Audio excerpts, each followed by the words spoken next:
तो आने वाली पीढ़ी को वापस गुलामी की ओर जाना है। जमीनें नहीं रहेगी, आरक्षण नहीं रहेगा, और इतिहास को उन लोगों ने वैसे ही मिटा दिया गया है। और ये विचारधारा है, इसलिए आज महापुरुषों की तस्वीरें लगी हुई है। बाकी कमल कांग्रेस के नेताओं, कमल कांग्रेस के संगठनों में ये नहीं लगती है।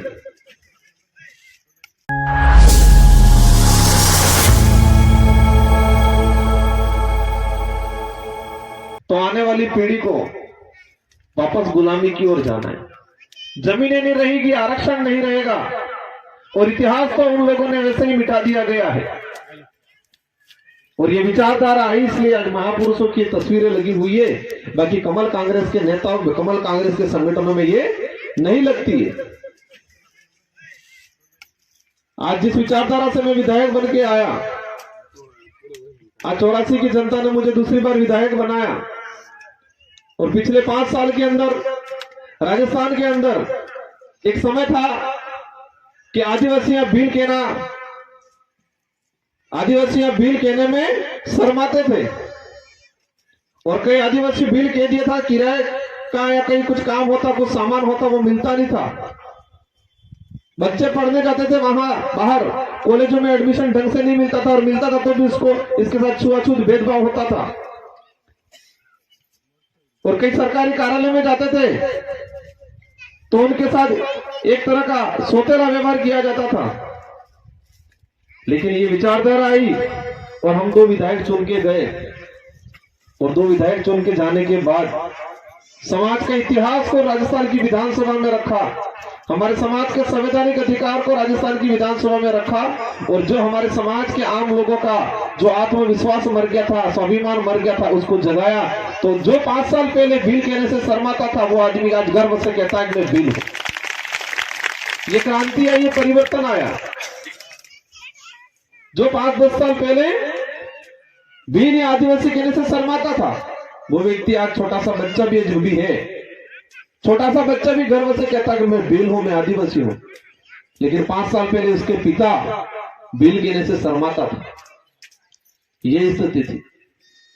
5 साल पहले सरकारी कार्यालयों में छुआछूत भेदभाव होता था, और आज हमारा भाई जाता है, काम होता नहीं होता, लेकिन टेबल खटका के बोलता है कि ये काम करना पड़ेगा ये अधिकारियों को।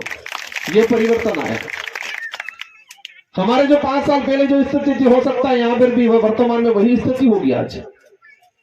मुझे इतना नहीं नॉलेज है, लेकिन वर्तमान समय में इस दुनिया में महाराष्ट्र के जो इलाका, ट्राइबल इलाका है, इस इलाका में हमारे लोगों के साथ यही होता होगा आज, जो हमारे राजस्थान में होता था। एक परिवर्तन आया, और लोग, आज मैं आया हूं, सूचना पहुंचेगी कमल कांग्रेस के नेताओं को, और आपको कहेंगे अरे क्या हो जाएगा, वो राजस्थान से है, तुम्हारा क्या मतलब है। दिल्ली का पंडित दूल्हे के पंडित जी से दोस्ती रख सकता है, संबंध रख सकता है, लेकिन राजस्थान का भील हमारे महाराष्ट्र दुलिया के भीलों से संबंध नहीं रखेगा क्या? रखेगा।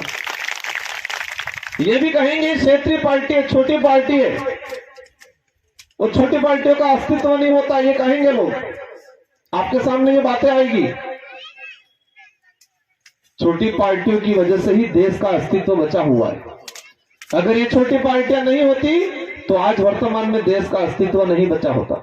आप देश के इतिहास, आजादी के बाद के इतिहास को उठा के देखो। देश में जब भी एक तंत्री शासन बैठा है, एक तरफा बहुमत की सरकारें बनी है, तो देश का पतन हुआ है। और देश के अंदर जब भी गठबंधन की सरकार बनी है, तो देश का उद्धार हुआ है। आज यूपी की सरकार 2004 में बनी थी, मनमोहन जी प्रधानमंत्री बने, वो कांग्रेस एकमात्र के प्रधानमंत्री नहीं थे, गठबंधन की 18 पार्टियों ने समर्थन देके उनको प्रधानमंत्री बनाया। और जो देश के अंदर फॉरेस्ट राइट एक्ट जो आया, वन अधिकार अधिनियम आया, वो क्षेत्रीय पार्टियों ने मांग रखी थी। जो देश के अंदर खाद्य सुरक्षा अधिनियम आया, जो आज निःशुल्क गेहूं या जो यहाँ योजना चल रही होगी, देश के अंदर खाद्य सुरक्षा अधिनियम जो आया, वो क्षेत्रीय पार्टी की मांग थी, कांग्रेस ने नहीं दिया हमको।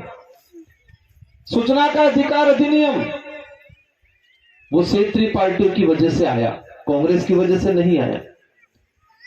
देश के अंदर नरेगा कानून आया, रोजगार गारंटी अधिनियम आया 2005, वो क्षेत्रीय पार्टी की वजह से आया, कांग्रेस ने नहीं दिया।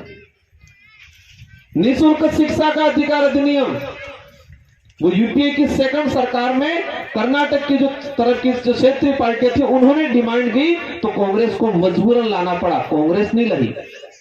देश के हित में, आम जनता के हित में जितने भी कानून आए हैं वो सारे क्षेत्रीय पार्टियों की वजह से आए हैं, न कि राष्ट्रीय पार्टी की वजह से आए हैं। अब आपको तय करना है कि राष्ट्रीय पार्टियों में ताकत है या क्षेत्रीय पार्टियों में। राष्ट्रीय पार्टियां देश को बचा सकती है या हमारे समाज का भला कर सकती है, या क्षेत्रीय पार्टियां कर सकती है। क्षेत्रीय पार्टियां कर सकती है, और क्षेत्रीय पार्टी नहीं होती तो देश के हित में, आम जनता के हित में जितने भी जो कानून आए वो कानून नहीं आते। और आप देख सकते हो 2014 के बाद एक तरफा बहुमत की सरकार बनी केंद्र में, वो सारे कानून खत्म किए गए। आज न रोजगार गारंटी कानून को खत्म करने का प्रावधान ला रहे, फॉरेस्ट राइट एक्ट को खत्म करने का प्रावधान ला रहे, आरटीआई को सीमित कर दिया गया। जितने आम जनता के हित में, आदिवासी समाज के हित में कानून बने थे वो सारे के सारे कानून खत्म करने का काम किया गया। अगर गठबंधन की सरकार होती तो क्या खत्म होते ये कानून? मैं ये बात इसलिए बता रहा हूं क्योंकि आपके सामने ये सवाल आएंगे कि ये क्षेत्रीय पार्टियां है, छोटी पार्टियां है, इनसे क्या होगा। उनको कहना है कि हमारा व्यक्तिगत कुछ हो नहीं हो, लेकिन समूह का, आदिवासी समाज का भला जरूर होगा और देश का और राज्य का भला भी जरूर होगा। ये संघर्ष करना पड़ता है इन पार्टियों में। मजे मारने होते तो राष्ट्रीय पार्टी है और संघर्ष करना है तो क्षेत्रीय पार्टी है। और महाराष्ट्र का इतिहास मैंने देखा अभी पिछले 3-4-5 साल में जो हुआ है, किस तरह से तोड़ दिया गया। और वो भी लोभ लालच में आ गए और टूट के इधर इधर बिखर गया पूरा महाराष्ट्र। बिखरा नहीं बिखरा है, आज शिवसेना के 2 भाग हो गए, वो लोभ लालच में ही गए।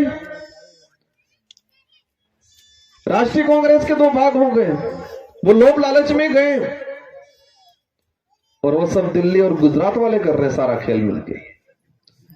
एक चीज समझना पड़ेगा कि हमको जो वोट मिला है ये वोट आसानी से नहीं मिला है, ये आजादी के बाद मिला है। और आजादी कई बलिदान दिए इसके बाद मिला है।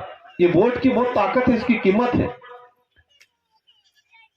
और हमारे बुजुर्ग ने इस ताकत को, वोट की कीमत को नहीं समझा। हाँ ठीक है, हाथवाड़ा आ गया, फूल हाल दो, वोट हाल दो, फूलावाड़ा आ गया, हाल दो, हो 2 रुपया 500 रुपया या कुछ पीने का आ गया, चलता है या होता है? यही होता है।